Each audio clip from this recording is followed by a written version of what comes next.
सभी विद्यार्थियों का हार्दिक स्वागत है। प्यारे बच्चों, कक्षा 12 हिंदी अनिवार्य विषय की आज वर्कशीट आई है और आज दिनांक कौन सी है? आज 20 सितंबर 2021 को आपके ये वर्कशीट आई है। सूर्यकांत त्रिपाठी निराला, ये नाम से ही कर लें इसको, सूर्यकांत त्रिपाठी में शुद्ध ये होता है। और ये आपका आज है जो भाग 2 आया है। पहला भाग आपको 15 तारीख को आ चुका था। आज इसी वर्कशीट में जो प्रश्न पूछे हैं उसके हल देखेंगे। यदि आपको वीडियो पसंद आता तो लाइक और शेयर जरूर करना है, अपने साथियों मित्रों तक इसको शेयर करें। चैनल पर यदि आप आज जुड़े हैं, नहीं जुड़े हैं तो इसको सब्सक्राइब कर लीजिए। क्या प्रश्न पूछे गए थे देखते हैं। पहला प्रश्न था, अस्थिर सुख पर दुख की छाया। पंक्ति में दुख की छाया किसे कहा गया है और क्यों? आपको पता है कि सूर्यकांत त्रिपाठी निराला की बादल राग कविता लगा रखी है, उसी के ये प्रश्न है। दूसरा प्रश्न था कि असन्निपात से स्थापित उन्नत सत वीर। पंक्ति में किसकी ओर संकेत किया गया है? तीसरा था, अट्टालिका नहीं है रे आतंक भवन, सदा पंख पर ही होता जल विप्लव प्लावन। इसकी व्याख्या करनी है। फिर आगे देखिए, चौथा प्रश्न देखिए। चौथा प्रश्न, विप्लव रव से छोटे ही शोभा पाते, छोटा शब्द किसका सूचक है? और पांचवा प्रश्न, बादल राग कविता के लिए निम्न में से कौन सा विकल्प सही है?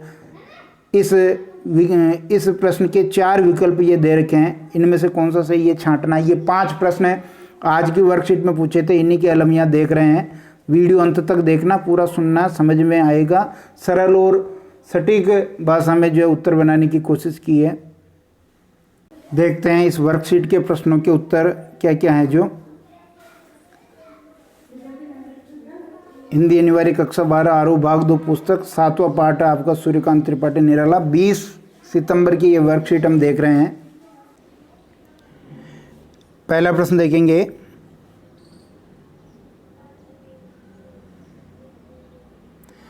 पहला प्रश्न देखेंगे, अस्थिर सुख पर दुख की छाया। पंक्ति में दुख की छाया किसे कहा गया और क्यों? उत्तर लिखेंगे, अस्थिर सुख पर दुख की छाया। पंक्ति में दुख की छाया क्रांति की संभावना को कहा गया है। जो क्रांति होती है तो शोषण करने वाले लोगों की व्यवस्था समाप्त हो जाती है। अस्थिर सुख से आशय शोषक और पूंजीपति वर्ग किसानों और मजदूरों का शोषण कर जिस सुख को भोग रहे हैं वह सुख स्थायी नहीं है। क्रांति के द्वारा ये सुख छीनने का भय सदा उनके मन में बैठा रहता है। सदा वो इस भय से आतंकित होते हैं कि कब ये सरवारा वर्ग है जो क्रांति कर देगा और हमारा ये सुख समाप्त हो जाएगा। ऐसी छाया प्रतिपल उनको जो है सताए रहती है। दूसरा प्रश्न देखिए। दूसरा प्रश्न था कि असन्निपात से स्थापित उन्नत सत वीर। पंक्ति में किसकी ओर संकेत किया गया है? उत्तर लिखेंगे, असन्निपात वज्रपात या बिजली गिरने को कहते हैं। जैसे बिजली गिरती है तो नुकसान ऊंचे ऊंचे पर्वतों को होता है, पर्वतों के शिखर टूट जाते हैं। वैसे ही क्रांति के होने पर शोषक और पूंजीपति वर्गों को नुकसान होता है। ये शोषक और पूंजीपति वर्ग भविष्य में होने वाली क्रांति के साप से स्थापित होते हैं। क्रांति का भय इनको आतंकित करता रहता है, अर्थात नुकसान इनको होता है। जो सर्वहारा वर्ग है, निम्न वर्ग है, वो तो प्रफुल्लित होता है, खुश होता है, प्रसन्न होता है। तीसरा प्रश्न देखिए। तीसरा जो प्रश्न था इसमें अट्टालिका नहीं है रे आतंक भवन, सदा पंख पर ही होता जल विप्लव प्लावन। इसकी व्याख्या पूछी है तो उत्तर देखेंगे। व्याख्या लिखने से पहले हम क्या लिखेंगे? प्रसंग लिखेंगे। सबसे पहले ध्यान है ना आपको।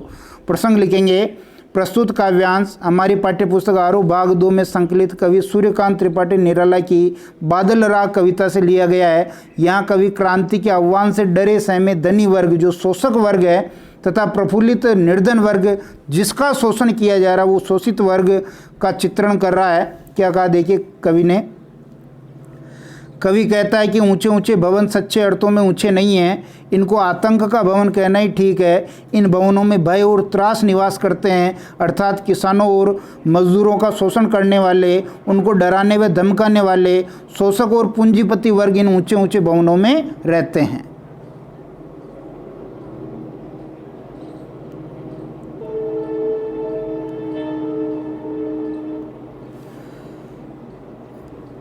इनमें रहने वाले लोग क्रांति से सदैव भयभीत रहते हैं। जैसे पंख कीचड़ पर ही बाढ़ का पानी रहता है, उसी प्रकार क्रांति का नेतृत्व सदैव सर्वहारा वर्ग, किसान वर्ग, मजदूर वर्ग या शोषित वर्ग ही करता है।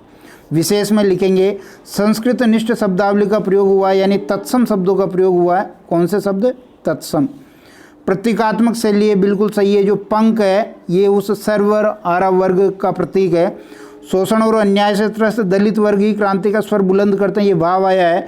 पूंजीपति क्रांति होने के शंका से हमेशा भयभीत बने रहते हैं, ये आया है। भयानक रस है क्योंकि डर का भाव है। अमीरों के भय का सजीव है प्रभावपूर्ण चित्रण यहाँ किया गया।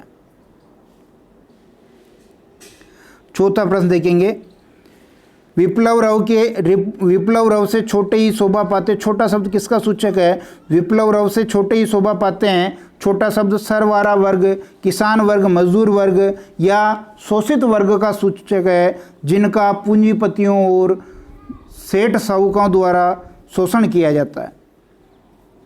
और पांचवा प्रश्न देखिए, अंतिम प्रश्न, कि बादल राग कविता के लिए निम्न में से कौन सा विकल्प सही है? पहला ए विकल्प है, सामाजिक व आर्थिक विषमता का यहाँ चित्रण किया गया है, बिल्कुल सही है। शब्द बिंबों का प्रयोग छायावादी शिल्प के अनुसार किया गया है, ये भी ठीक है।